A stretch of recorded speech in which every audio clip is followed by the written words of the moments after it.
Assalamualaikum warahmatullahi wabarakatuh. Perkenalkan, nama saya Sutopo Habibur Rahman dengan NIM 20.24018. Di sini saya akan menjelaskan materi tentang perjanjian internasional, peristilahan dan ruang lingkup. Perjanjian internasional merupakan dasar pembentukan dari sebagian besar hukum internasional modern. Perjanjian internasional dibentuk untuk memenuhi kebutuhan mendasar negara-negara untuk mengatur dengan persetujuan bersama masalah yang menjadi perhatian bersama, dan dengan demikian membawa stabilitas dalam hubungan timbal balik di antara mereka. Inilah sebabnya sejak awal sejarah hukum internasional, perjanjian selalu menjadi sumber utama hubungan hukum antar entitas yang sekarang dikenal sebagai negara. Seiring dengan perkembangannya hukum internasional yang semakin pesat dan dengan semakin kompleksnya suatu entitas yang mampu menjadi subjek-subjek hukum internasional, beberapa perbedaan di antara nomenklatur yang tersebut yaitu treaty adalah istilah yang digunakan untuk perjanjian multilateral antar banyak negara yang substansi dari perjanjian tersebut sangat penting bagi para pihak. B. Convention atau konveksi merupakan perjanjian yang dihasilkan dari pelaksanaan konferensi yang biasanya bersifat sangat penting sehingga mewajibkan negara-negara untuk turut serta dalam perjanjian tersebut. C. Agreement dan arrangement. Kedua istilah perjanjian internasional ini biasanya mengatur hal-hal yang sangat khusus mengenai hal teknis dan bersifat administratif. Maka biasanya jika perjanjian internasional menggunakan istilah ini, substansi yang diatur mengenai masalah teknis dan ruang lingkupnya tidak begitu luas. D. Memory atau understands merupakan perjanjian internasional yang kurang resmi, informal, sehingga bersifat non-legalis binding. Namun sekarang menurut perkembangan mau sudah banyak digunakan sebagai perjanjian internasional yang bersifat formal dan mengikat. Deklarasi atau pernyataan merupakan kesepakatan para pihak yang hanya bersifat umum saja dan mengatur hal-hal pokoknya saja, sehingga biasanya deklarasi biasanya lebih bersifat soft law. F. Protokol atau adjustment. Protokol menurut Jack Starr, protokol bisa diartikan sebagai perlengkapan dari suatu konvensi sebagai instrumen pembantu yang bersifat independen, sebagai treaty yang sifatnya sama dengan konvensi, dan protokol sebagai suatu dokumen yang memuat persetujuan tertentu. Sedangkan adjustment biasanya berupa penyesuaian atau amandemen dari suatu protokol yang sudah ada. Segi status dan piagam. Dua istilah ini sama-sama digunakan dalam perjanjian internasional yang diadakan oleh organisasi internasional dan biasanya dijadikan konstitusi atau dasar terbentuknya organisasi internasional yang mengadakan perjanjian tersebut.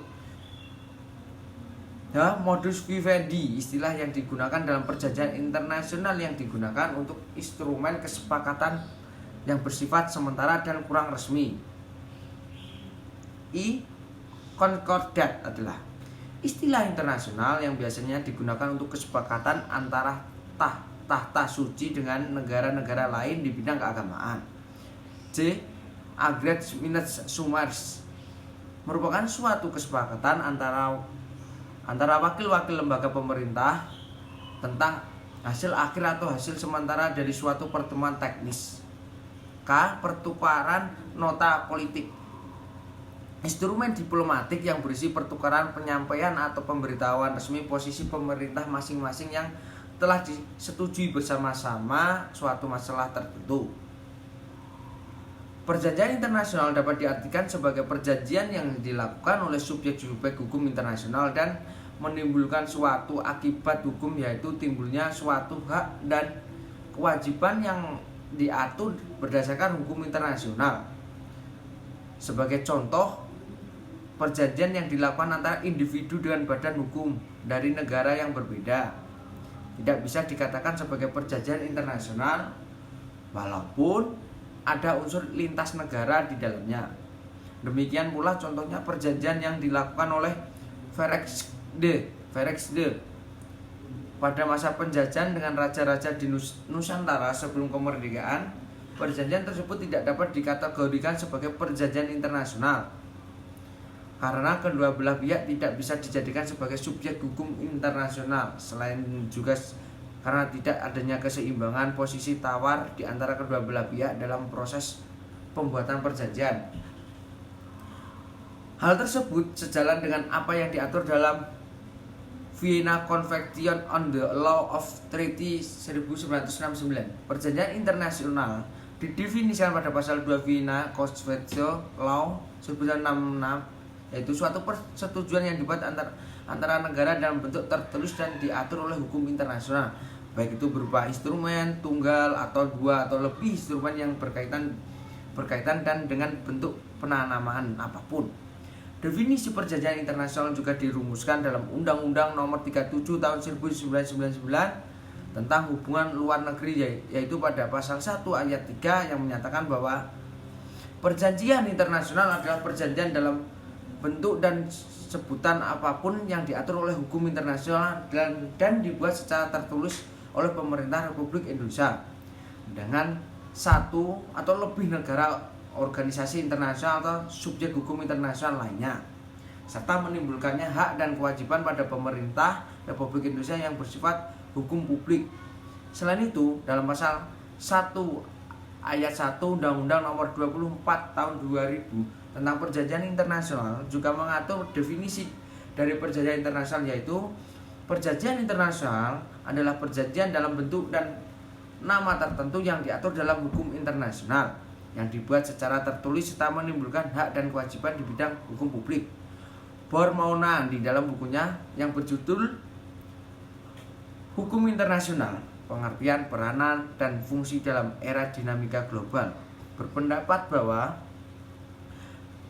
perjanjian internasional adalah instrumen yuridis yang menampung kehendak dan persetujuan negara atau subjek hukum internasional lainnya untuk mencapai tujuan bersama, yang mana pembuatannya diatur oleh hukum internasional dan menimbulkan akibat hukum yang mengikat bagi para pihak yang membuatnya.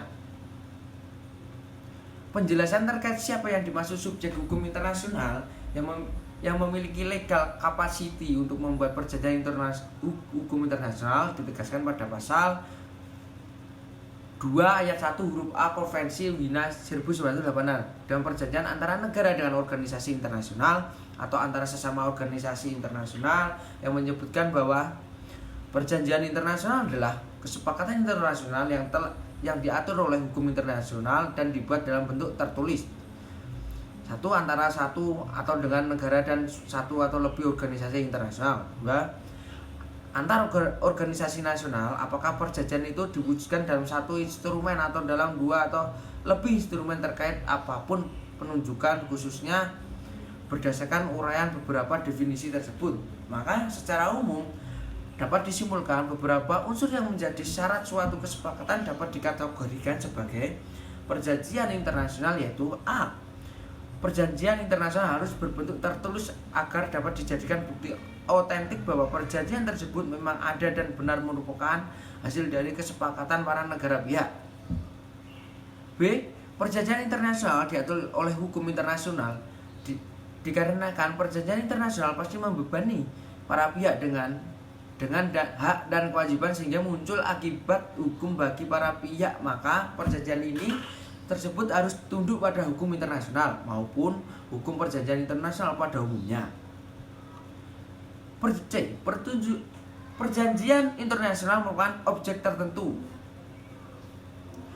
pasti memuat objek yang akan diperjanjikan. Begitu juga dengan perjanjian internasional, biasanya objek tersebut akan menjadi nama dari perjanjian yang akan dilaksanakan, mengingat dalam perjanjian internasional tidak diatur secara sistematis penggunaan nama.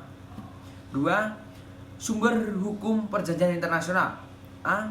Pemahaman terhadap Artikel 38 ayat 1 of the Status of the International Court of Justice. Sumber hukum internasional. International law diatur di pasal 38 ayat 1 Mahkamah Internasional. Pasal 38 ayat 1, status mahkamah menentukan sebagai berikut. A. Perjanjian internasional baik yang bersifat umum maupun yang bersifat khusus yang merupakan ketentuan-ketentuan yang diakui secara tegas oleh negara-negara yang bersengketa. B. Kebiasaan internasional yang merupakan praktek yang bersifat umum dan diterima sebagai hukum. C. Prinsip atau asas-asas hukum umum yang diakui oleh bangsa-bangsa beradab. D. Putusan-putusan pengadilan dan ajaran dari sarjana yang bereputasi tinggi dari berbagai bangsa sebagai sumber tambahan dalam penentuan kaidah hukum. Ketentuan tersebut tidak dapat dipisahkan dari ketentuan pasal 38 ayat 2 yang menentukan bahwa sumber-sumber hukum internasional itu tidak dapat menyampingkan kekuasaan mahkamah untuk memutuskan perkara berdasarkan asas ex aequo et bono. Dalam hal para pihak menerima penerapan asas itu, sumber hukum sebagaimana diatur di pasal 38 Statuta Mahkamah merupakan sumber hukum dalam kategori formil atau sebagai sumber hukum formil. Sumber hukum sebagaimana diatur di dalam ketentuan tersebut dapat diklasifikasikan atas dua kategori, yaitu sumber hukum primer atau utama dan sumber hukum tambahan atau subsidiar. Sumber hukum primer mencakup sumber sebagaimana dimaksud di dalam huruf A, B, dan C, sedangkan sumber hukum tambahan adalah sumber hukum sebagaimana yang dimaksud dalam huruf D. Urutan sumber hukum itu tidak mencerminkan peringkat urgensi dari masing-masing sumber. Statuta sama sekali tidak memberikan ketentuan mengenai hal itu. Setiap sumber memiliki posisi masing-masing dan arti pentingnya tergantung dari pangkal tolak atau sudut pandang orang yang menentukannya. B. Vienna Convention of the Law of the Treaties 1969. Vienna Convention of the Law of the Treaties yang ditandatangani pada tanggal 23 Mei 1969 yang selanjutnya disebut sebagai Konvensi Wina merupakan suatu perjanjian internasional yang mengatur terkait ketentuan pembuatan perjanjian internasional. Pada konvensi inilah terdapat pengaturan hukum baik material maupun praktis di dalam membuatnya, hingga membatalkan perjanjian internasional yang naskahnya disusun dan disiapkan oleh International Law. Sebagai ahli di bawah naungan Perserikatan Bangsa-Bangsa yang bertugas mendorong perkembangan dan kodifikasi hukum internasional, pada konferensi kedua inilah yang mengesahkan draft artis Vienna Convention on the Law of Treaty dan dinyatakan mulai berlaku enter into force pada tanggal 27 Januari 1980. Konvensi Wina terdiri dari 8 bagian dan 8 pasal dengan pendahuluan hingga ketentuan penutup. Pada bagian pembukaan Konvensi Wina 1969 dinyatakan bahwa perjanjian internasional adalah sebagai sumber hukum internasional yang utama dan sebagai sarana untuk mengembangkan kerjasama damai antar bangsa apapun konstitusi dan sistem sosialnya. C. The Vienna Convention of the Law. International Organization of 98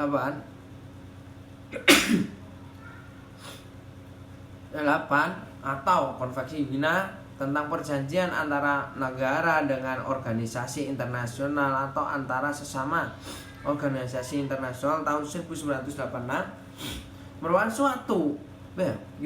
suatu instrumen hukum internasional yang penting bagi masyarakat internasional. Konvensi Wina tahun itu berisi ketentuan-ketentuan yang berkaitan dengan aturan dan tata cara pembuatan perjanjian internasional atau traktat antara negara dengan negara, antara negara dengan organisasi internasional, dan antara sesama organisasi internasional.